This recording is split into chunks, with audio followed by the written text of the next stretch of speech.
નમસ્કાર દર્શક મિત્રો, સરદાર સંદેશ ન્યૂઝમાં આપનું સ્વાગત છે। હું જાનવી જાડેજા। સમાચારો વિગતવાર જોઈએ તે પહેલા એક નજર આજના મુખ્ય સમાચારો પર। ગઢપાદર પાસે લાકડાના ગોડાઉનમાં આગ, લાખોનું નુકસાન।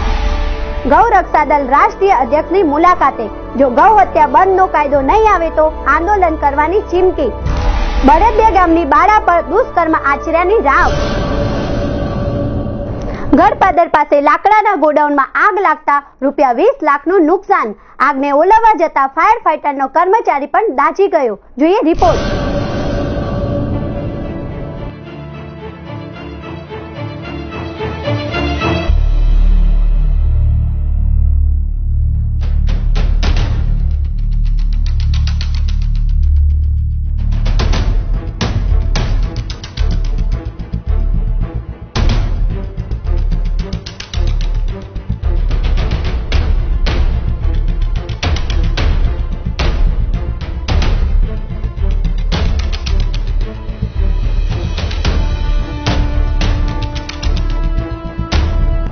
માર્ચ માસની આસપાસ કચ્છમાં આગના બનાવોમાં સતત વધારો જોવા મળતો હોય છે।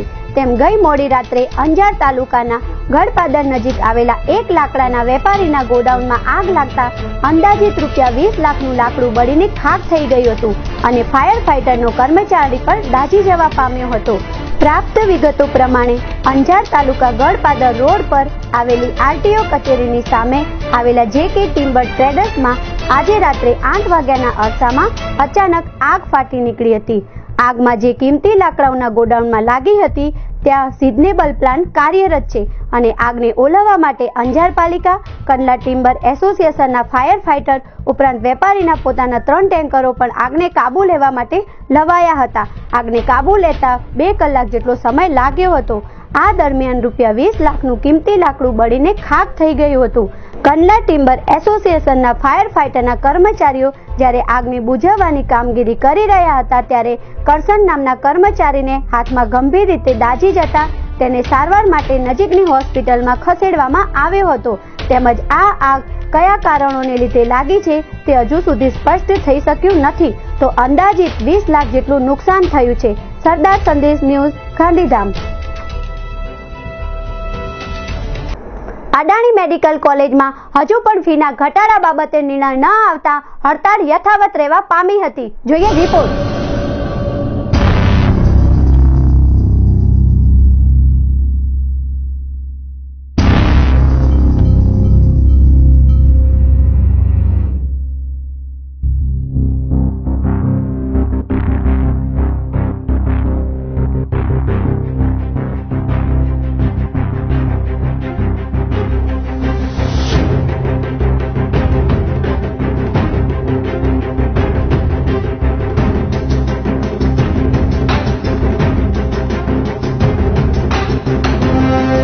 મેડિકલ કોલેજમાં અભ્યાસ કરતા છાત્રો અને ભાવિ તબીબો પરીક્ષા ફી અને ક્વાર્ટર ફીને લઈને જતાવી રહેલા વિરોધ વચ્ચે મક્કમ છે, ત્યારે આજ રોજ પણ હડતાલને વેગ મળ્યો હોય એમ મેડિકલ કોલેજમાં હડતાલ યથાવત રહેવા પામી હતી। અદાણી મેડિકલ કોલેજના છાત્રો પોતાની માંગણી પર અડગ રહ્યા છે। ખાસ કરીને યુનિવર્સિટીની ફી પણ આકરી છે, બીજી કોલેજોની કમ્પેરિઝનમાં અહીંની યુનિવર્સિટી ફી વધારી છે। એ મુદ્દે શું માંગણી છે તમારી? હા, એ લોકો અમારી કોલેજ વાળા હંમેશા બધી કોલેજ હારે કમ્પેર કરે છે, તો આ વસ્તુ કેમ કમ્પેર નથી કરાઈ? જ્યારે બીજી કોઈ ગવર્મેન્ટ કહો કે સેલ્ફ ફાઇનાન્સ કોઈ કોલેજની યુનિવર્સિટી ફી 10,000 નથી, એમાં અમારી 10,000 લેવાની, તો અત્યારે જયારે કમ્પેરિઝન થાય છે ત્યારે એ વસ્તુનું કમ્પેરિઝન કેમ? અને અમને 2 મહિના થયા ખાલી કહેવામાં, અમને બધી વસ્તુ કહેવામાં આવે છે, કરવામાં કાંઈ આવતી નથી। કયા કયા વાયદાઓ કરવામાં? અમને પ્રોફેસર સારા મળવાના કીધું તો પણ મળ્યા નથી। યુનિવર્સિટી ફી ની વાતો ચાલે છે, અમે અંડર પ્રોટેસ્ટ ફી ભરી હતી, યુનિવર્સિટી ફી પાછી મળી નથી। અમને અંદર રોજ દર વખતે કંઈક બીજું કહેવામાં આવે, બહાર આવે ત્યારે બધું ફરી જાય। હવે ખાસ કરીને તમારી માંગ નહીં સંતોષાય તો આંદોલન ચાલુ રહેશે કે શું કરશો? હા, આંદોલન તો ચાલુ રહેશે। છેલ્લા 3-4 દિવસથી 5 દિવસથી તમારો એક પ્રોબ્લેમ આવી રહ્યો છે, ફી વધારો છે, હોસ્ટેલ ફી લેવામાં, તો શું માંગણી છે અને હવે મેનેજમેન્ટ શું કહી રહ્યું છે? માંગણી અમારી એ છે જે બહુ જ વ્યાજબી છે। અત્યાર સુધી અમે પે કર્યું છે, અમે અત્યાર સુધી સ્ટુડન્ટ હતા એટલે અમારી જોડે ઓપ્શન નહોતું। હવે અમારી માંગણી એ છે કે ગયા વર્ષે ઇન્ટર્ન્સને હોસ્ટેલ ફ્રી હતી અને સ્ટાઇપેન્ડ 3000 હતું. આ વર્ષે 0 થી લઈને 26,000 સુધી એ લોકો એક સાથે 12 મહિનાની ફી ભરી દો અને એવું એ લોકોની માંગણી છે. તો હવે આ વર્ષથી અમારી સાથે કેમ અન્યાય કરવામાં આવે છે? હવે એ લોકો એમ કહે છે, ડિસિઝન એમ કહીને નહીં આપતા કે એકની ફી માફ કરે તો બધાની કરવી પડે, પણ એવું નથી. સ્ટુડન્ટની ફી તો લે જ છે, ઇન્ટર્ન્સની ફી માફ કરવામાં આવી છે. હવે એમના સ્ટુડન્ટ્સ નથી, અમે એમનું સ્ટાફ છીએ. ત્યારે અમારી જોડે ઓપ્શન નહોતું કે અમે અહીંયા એડમિશન લીધું તો અમારે અહીંયા ભણવું જ પડે, અહીંયા જ રહીને લેક્ચર અટેન્ડ કરવા પડે અને ટ્રાન્સફર લેવાય નહીં ભણતા હોઈએ એ કાળ દરમિયાન. એટલે અમારે હોસ્ટેલ ફી ના છૂટકે ભરવી જ પડે. ત્યારે હવે અત્યારે ઇન્ટર્નશીપમાં પ્રશ્ન એવું છે કે ટ્રાન્સફર લઈ લેવાય છે. અમને ઈચ્છા હોય તો અમે અમદાવાદમાં ટ્રાન્સફર લઈ શકીએ છીએ, પણ અમારે કચ્છની જનતાની સારવાર કરવી છે. એમની સેવા માટે કોણ? અહીંયા અમને જો ભણવામાં આવે તો 3000 સ્ટાઇપેન્ડ અને મહિનાના હોસ્ટેલના 2200 રૂપિયા. અમારા ખિસ્સામાં 800 આવે, 800માં જમવાનું 15 દિવસનું બી ના થાય. મહિનાની તો દૂરની વાત છે. એટલે અમે ટૂંકમાં અહીંયા ખોટમાં રહીએ છીએ. અમે એવું વિચારીએ બધા કે અમે લોસમાં રહીએ છીએ અહીંયા, તો અમે એમ જ વિચારીએ કે અહીંયા ભરવા એના કરતા 25,000 ભરીને ટ્રાન્સફર કેમ ના લઈ લેવી એમ વિચારશે બધા ટ્રાન્સફર લઈને જતા રહેશે તો અહીંયાની જનતાનું શું? આ તો પછી એક હોસ્પિટલ નહીં પણ બિઝનેસ કરવાનું જ એક સેન્ટર બની ગયું છે. એટલે કચ્છની જનતાનું શું થશે એ વિચારવા માટે છે.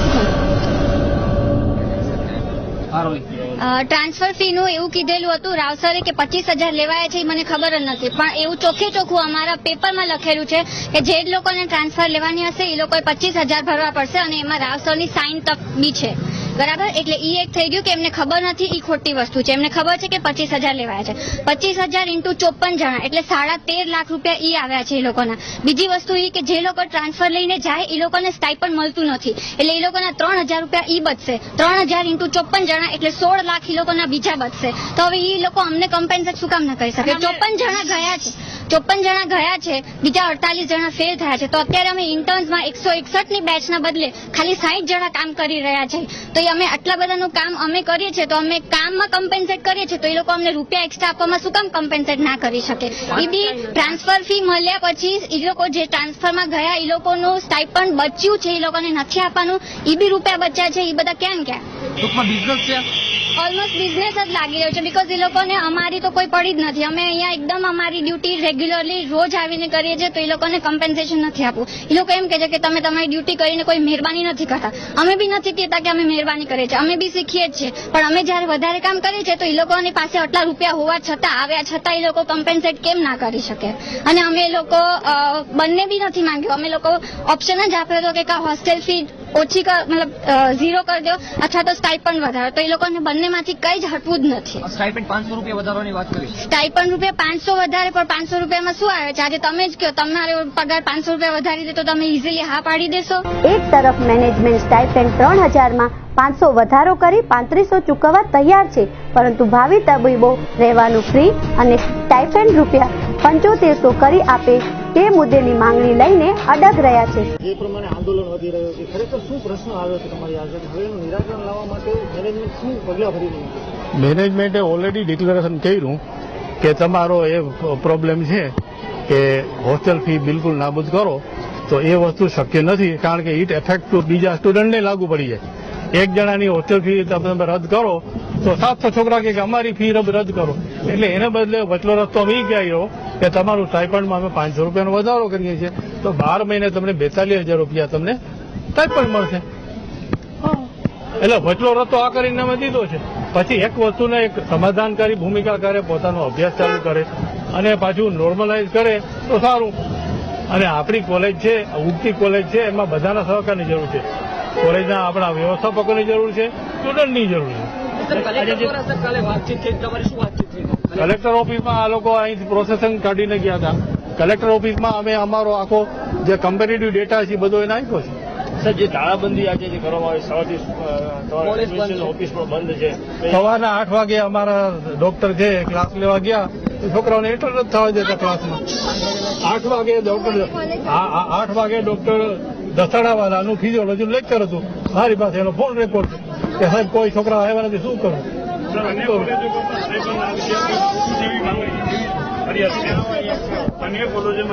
અમુક જગ્યાએ સ્ટાઇપન્ડ આપતા જ નથી, એ વાત કરો ને. હા તો વાત કરું છું. સરકારી મેડિકલ કોલેજની યારે કોઈ દી આ ડેટા કમ્પેર નહીં થાય. એ વાત સાહેબ, એમાં તો હોસ્ટેલ ફી તમે બોલો વચ્ચે પ્લીઝ નહીં બોલો. પછી વાત ખરેખર વાતનું વતેસર થઈ જાય. જે વસ્તુ આ લોકોને સાંભળવી છે સાંભળવા જ ગયું. હોસ્ટેલમાં જ્યાં સ્ટાઇપેન્ડ નથી દેવાતું ત્યાં આગળ તો ફી પણ માફી છે એવું પણ આવેલું સામે. તો એ કઈ જગ્યાએ હોસ્ટેલ ફી પણ માફી આપણે ધારો કે સુરેન્દ્રનગર છે તો ત્યાં સ્ટાઇપન્ડ બિલકુલ નથી આપતા. હોસ્ટેલ ફ્રી આપે છે, સામે ઇલેક્ટ્રિસિટી ચાર્જ. સાંભળો, એક બીજા નંબરમાં કરમસદની અંદર એ લોકો સ્ટાઇપન્ડ 3,000 આપે છે, 15,000 રૂપિયા એ લોકોને હોસ્ટેલ ફી અને પછી મેસ ફરજિયાત. ટૂંકમાં સાહેબ નિર્ણય હવે શું લેવાયો છે? નિર્ણય અમે યસ્ટરડે ઓલરેડી અમે કન્વે કરી દીધો છે કે સહાનુભૂતિપૂર્વક વિચારણા કરી અને અમે તમારા 500 રૂપિયા સ્ટાઇપન્ડ વધારીએ છીએ. એ તમે કોમ્પેન્સેટરી તમારો ગેઇન ગણો. ગત રોજ રેલી કાઢી વિરોધ જતાવ્યા બાદ આજે પણ છાત્રોની હડતાલ તાળાબંધી સાથે ચાલુ રહેવા પામી છે. લગભગ એકાદ સપ્તાહથી આ વિવાદ સંવાને બદલે વધુ ઘેરો બનતો જાય છે. બીજી બેન્ચના વિદ્યાર્થીઓને 1 વર્ષની ઇન્ટર્નશીપ કરવા માટે રહેવાનું ભાડું 25,000 કરવાના આદેશને પગલે ઇન્ટર્નશીઓની હડતાલ વધુ ઘેરી બનતી જાય છે. અદાણી કોલેજમાં છેલ્લા એકાદ સપ્તાહથી ફી મુદ્દે ઇન્ટર્ન તબીબોનો રોષ યથાવત છે. સરદાર સંદેશ ન્યૂઝ ભુજ. ગૌરક્ષા દળ રાષ્ટ્રીય અધ્યક્ષની મુલાકાતે. પૂરા દેશમાં ગૌ હત્યા બંધનો કાયદો નહીં આવે તો ગૌરક્ષકો સરકારના વિરોધમાં મોટા ધર્મ આંદોલન કરવાની ચીમકી.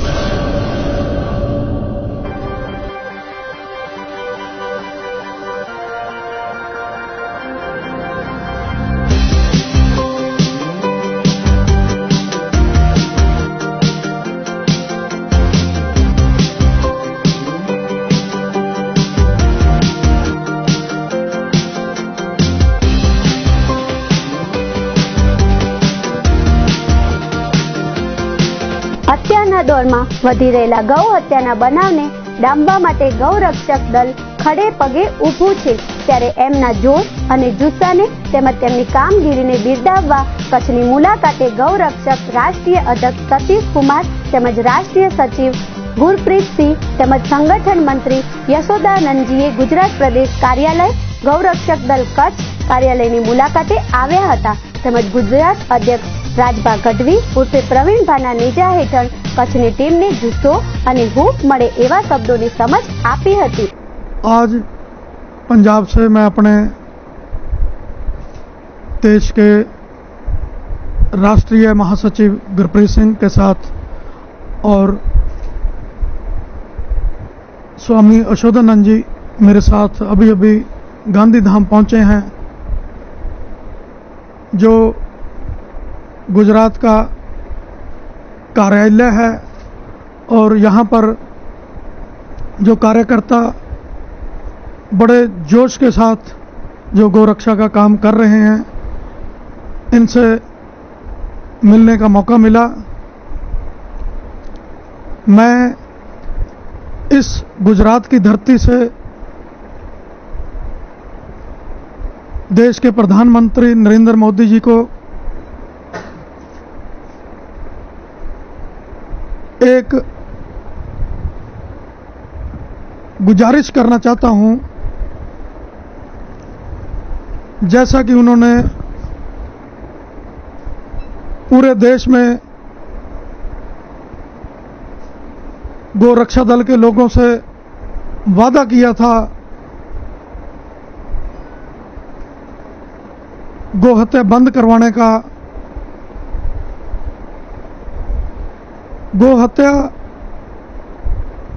बंद होने की बजाय हमारे देश से जो गोमांस निर्यात हुआ है वो पहले से भी 18% ज़्यादा निर्यात हुआ है। ये बड़े दुख का विषय है।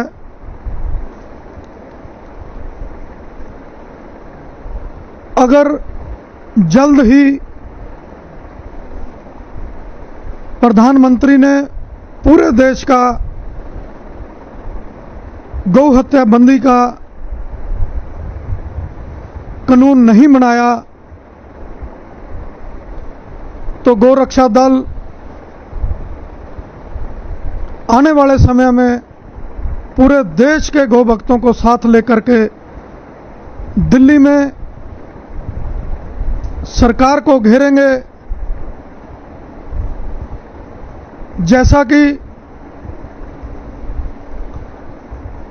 गौ भक्तों का जो रोष, जो गुस्सा दिल्ली में फूटा और भाजपा का वहां से सफाया हो गया। अगर ये काम मोदी साहब ने लोगों से किए वादे के मुताबिक जल्दी बंद नहीं किया तो पूरे देश के अगर गौ भक्तों का गुस्सा फूटा तो भाजपा का पूरे देश में दिल्ली की तरह सफाया हो जाएगा। मैं अपने सभी गुजरात के जितने भी गोरक्षक यहाँ मेरे साथ बैठे हैं, जो हमारे गुजरात प्रदेश के उपाध्यक्ष हैं, राजा भाई गढ़वी और उनके साथ यहाँ उनकी टीम बैठी है, पूरे गुजरात में जो हमारा गोरक्षा का कार्य एक शांतिपूर्ण ढंग से चल रहा है। अगर सरकार जल्दी इसकी तरफ ध्यान नहीं देगी तो जैसे ये लहर पंजाब से कसाईयों की गाड़ियां जलाकर शुरू हुई है, इसको गुजरात तक पहुंचने में ज्यादा समय नहीं लगेगा और जिसकी जिम्मेवार भाजपा की सरकार और देश का प्रधानमंत्री होगा। मैं चाहता हूं ये भाजपा की सरकार हमारा जो गुस्सा है उसका इम्तिहान ना ले और जल्द ही पूरे देश में गौ हत्या बंदी का कानून लागू करे और कसाई को मौत की सजा हमारे देश में होनी चाहिए, क्योंकि गाय को हमारे धर्म में माता का दर्जा दिया गया है और आज देश आजाद होने के बाद हमारे देश में जहां करोड़ों में संख्या थी वो कम होकर आज 1 करोड़ से भी कम रह गई है। और दूसरा, जो 130 प्रजातियां गाय की हमारे देश में आज़ादी से पहले थी, आज कम होकर केवल 30 प्रजातियां रह गई हैं। अगर ऐसा ही चलता रहा तो आने वाले समय में मैं समझता हूं भी गाय हमारे देश से बिल्कुल खत्म हो जाएगी और हमें अपनी आने वाली जो पीढ़ी है उनको कैलेंडर के ऊपर गाय के दर्शन करवाने पड़ेंगे। ऐसा ना हो, इसलिए जल्द से जल्द पूरे देश में गोहत्या बंदी कानून बने। जैसे पिछले दिन ही पंजाब में, हरियाणा में 10 साल कैद का कानून बना है, तो मेरी गुजारिश है गुजरात में भी सख्त कानून होना चाहिए। जय गौ माता। રાષ્ટ્રીય અધ્યક્ષે પોતાના પ્રવચનમાં મોદી સરકારને આગ્રહ કર્યો હતો કે જો પૂરા દેશમાં ગૌ હત્યા બંધનો કાયદો નહીં આવે તો ગૌ રક્ષકો સરકારના વિરોધમાં મોટા ધર્મ આંદોલન કરવાની ચીમકી આપી હતી।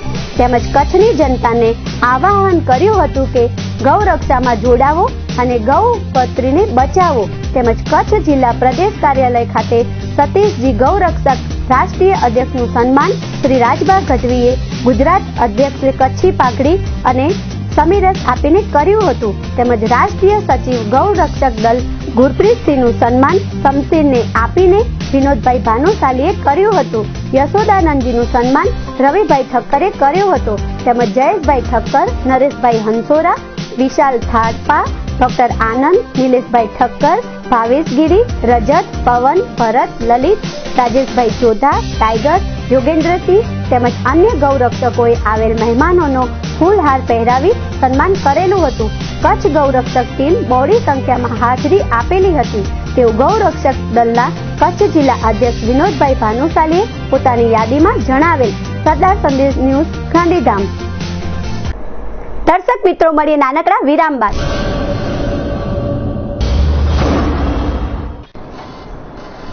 દર્શકો મિત્રો નમસ્કાર. હું કાલુભાઈ ભાનુશાલી, મેનેજિંગ તંત્રી,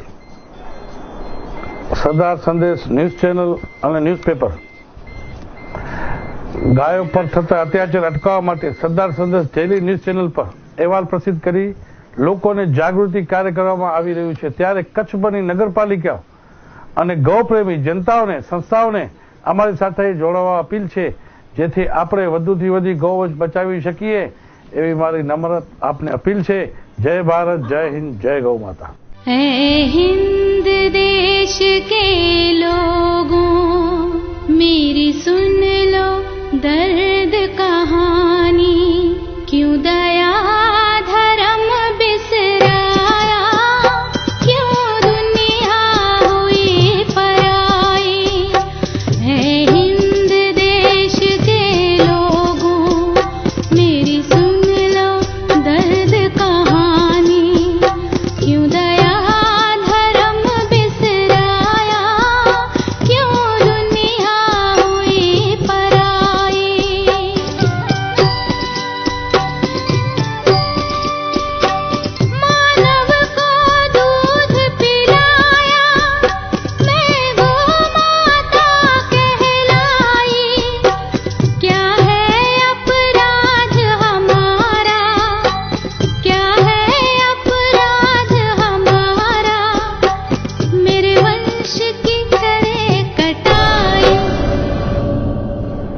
વિરામ બાદ ફરીથી સરદાર સંદેશ ન્યૂઝ ચેનલમાં આપનું સ્વાગત છે.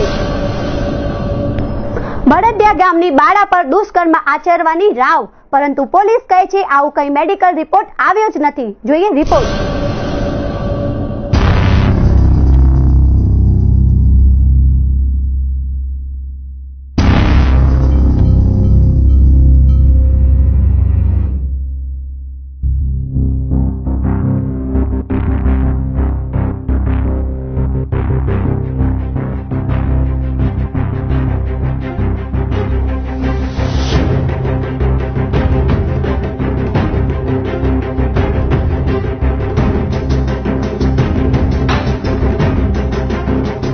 ભુજ તાલુકાના બળદિયા ગામે રહેતી 9 વર્ષની બાળકી ઉપર દુષ્કર્મ આચરાની રાવ પોલીસ મથકે કરવામાં આવી હતી. આ બાબતે માનકુવા પોલીસે ફરિયાદ ન લેતા મામલો જિલ્લા પોલીસ વડા સુધી પહોંચ્યો હતો. મારું નામ કાંતા ભીમજી જેસાણી, બળદિયા. તમારી શું ફરિયાદ છે? મારી ફરિયાદ છે કે મારી છોકરીનું બળાત્કાર થયેલું છે, પણ પોલીસ કેસ લેવા માંગતી નથી. કેટલા સમય પહેલા થયું છે આ મને એ ખબર નથી કેટલા સમય થયું છે, પણ 22 તારીખના મેં જોયું મારી છોકરી નવડાવતી હતી ત્યારે હું ઈ ડોક્ટરને બતાવી તો ડોક્ટરનું કહેવાનું એવું આવ્યું તો હું પોલીસ કેસ કરવા ગઈ તો પોલીસે મને ઉલ્લુ જ બનાવી. અચ્છા, ઓકે. હવે તમે ક્યાં ક્યાં પોલીસને રજૂઆત કરી? માનકુવા કે ક્યાં કરી? માનુકવા કરી, પછી આ શું કેવું કહેવાય ઈ મને આવડતું નથી. હા, એના કને કરી, પણ એ લોકો મને ઘડા ઘડી એમ કે માનુકવા જાઓ, એટલે માનુકવા વાળા મારો કેસ દબાવે ને મને ઉલ્લુ બનાવી રિપોર્ટમાં ને બધેમાં. તો હવે તમે શું કરશો? કાંઈ નહીં, મને ન્યાય ખપે મારી છોકરીને બસ. મારી છોકરી 3જી ભણે છે અત્યારે. શિક્ષકને ખબર છે? શિક્ષકને ખબર છે, હા મેં જાણ કરી છે. કોણ છે શિક્ષક? એના શિક્ષક કેરા ભણે છે. અચ્છા, અને બીજું કે તમારી કોને પર શક છે? શક તો મને મારા બાજુમાં જે ગૌતમ દરજી રહે છે ને એની ઉપર જ શક છે, મને એને જ કર્યું છે. તમે કઈ શેરીનું નામ કહેવાય? બટુક બાપાની ઘરની સામેવાળી શેરી. અને બળદિયાની અંદર? હા, બળદિયાની અંદર.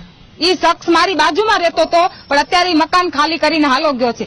ખાસ કરીને ડોક્ટરને તમે રિપોર્ટ કર્યો, ડોક્ટર શું કહે છે? રિપોર્ટ ડોક્ટર તો જો હવે અત્યારે જે મને રિપોર્ટ જોતા હતા એ રિપોર્ટ આપવામાં ના આવે તો હવે અત્યારે હું તો ભણેલી છું નહીં કે મને જાણ થાય. અત્યારે ડોક્ટર મને એમ કે તમારી છોકરીને કાંઈ નથી, નોર્મલ રિપોર્ટ. તો હું તો એમ જ સમજુ નોર્મલ રિપોર્ટ, પણ નીચે જે વેદના થઈ હોય ને એ તમને ખબર હોય ને, માને ખબર હોય ને. ખાસ કરીને તમે એમ કહો છો કે ડોક્ટર અને પોલીસ બંને જોડાયેલા જ છે. બંને એમ કહે છે કે આ રિપોર્ટ કોઈને બતાવતો નથી. હા ઈ પણ મને કહેવામાં આવ્યું. મને માનુકા પોલીસ થાણાના પીએસઆઈ મને એમ કીધું કે આ ચોપડી ગામમાં કોઈને બતાવતા નહીં, પન્નું કોઈને બતાવતા નહીં. એટલે એનું કારણ શું? આ કિસ્સામાં માનકુવાના પીઆઈ રાજ્ય ગુરુનો સંપર્ક સાધતા તેઓએ જણાવ્યું હતું કે બાળકી સાથે કોઈ દુષ્કર્મ આચરાયો જ નથી, જેનો મેડિકલ રિપોર્ટ પર જનરલ હોસ્પિટલમાંથી આવરી લેવામાં આવ્યો છે. સરદાર સંદેશ ન્યૂઝ, ભુજ. ગાંધીધામ તાલુકા પંચાયતની મળેલી બેઠકમાં વિવિધ મુદ્દાઓની ચર્ચા વિચારણા કરાઈ. ભારા પરની નવી લાઇન ટૂંક સમયમાં શરૂ કરવામાં આવશે. સર્વિસ રોડ પર દબાણો દૂર કરવાની તાકીદ કરાઈ. જોઈએ રિપોર્ટ.